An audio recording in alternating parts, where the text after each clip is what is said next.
বন্ধুরা, এই চিকেনটা দিয়ে রেস্টুরেন্টে মিনিমাম 15 থেকে 20টা আইটেম খুবই সহজে আমরা তৈরি করতে পারি। এখন থেকে আপনিও আপনার বাসায় খুবই সহজে এই আইটেমগুলো তৈরি করতে পারবেন। ভিডিওটা না টেনে শেষ পর্যন্ত দেখার চেষ্টা করেন। আমি শেফ বিলাল আপনাদের সাথে সবকিছু শেয়ার করার চেষ্টা করব।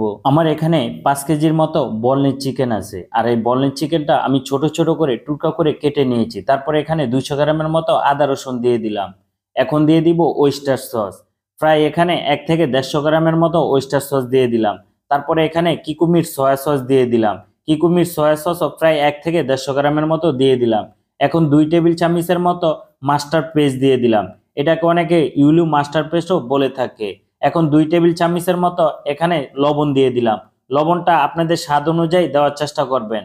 এখন 2 টেবিল চামচের মতো জিরার গুঁড়া দিয়ে দিলাম। এখন দিয়ে দিব 1 টেবিল চামচের মতো গরম মশলা। তারপরে দিয়ে দিলাম 2 টেবিল চামচের মতো ধনিয়ার গুঁড়া। এখন দিয়ে দিব 1 টেবিল চামচের মতো হোয়াইট পেপার। এখন দিয়ে দিব মরিচের গুঁড়া। প্রায় 3 টেবিল চামচের মতো এখানে মরিচের গুঁড়া দিয়ে দিলাম। আপনাদের স্পাইসি অনুযায়ী আপনারা মরিচের গুঁড়াটা দেওয়ার চেষ্টা করবেন। এখন আমি অল্প একটু সয়াবিন তেল দিয়ে দিব। আমার এখানে প্রায় 1 থেকে 150 গ্রামের মতো সয়াবিন তেল দিয়ে দিলাম।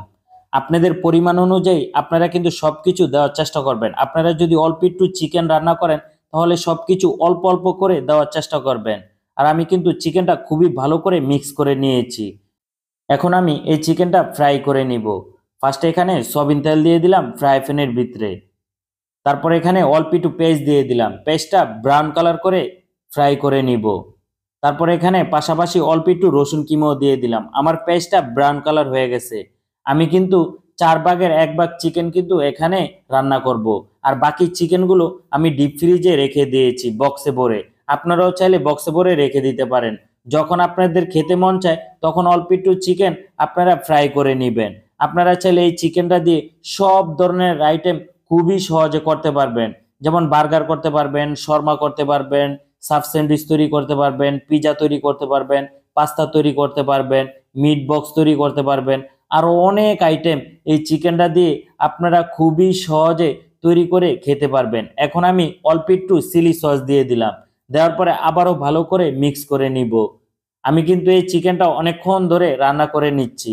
আপনারাও অনেকক্ষণ ধরে রান্না করার চেষ্টা করবেন। এই যে দেখেন আমি কি কি আইটেম এই চিকেনটা দিয়ে করে থাকি। কি সুন্দর করে আমরা কিন্তু এই বার্গারটা তৈরি করে থাকি। তারপরে এই পিজাতেও কিন্তু এই চিকেনটা আমরা দিয়ে থাকি। দেখেন কিভাবে আমরা পিজাতে এই চিকেনটা দিয়েছি। তারপরে এখানে শর্মা তৈরি করেছি এই চিকেনটা দিয়ে। আপনারা চাইলে অনেক আইটেম এই চিকেনটা দিয়ে খুবই সহজে তৈরি করে খেতে পারবেন।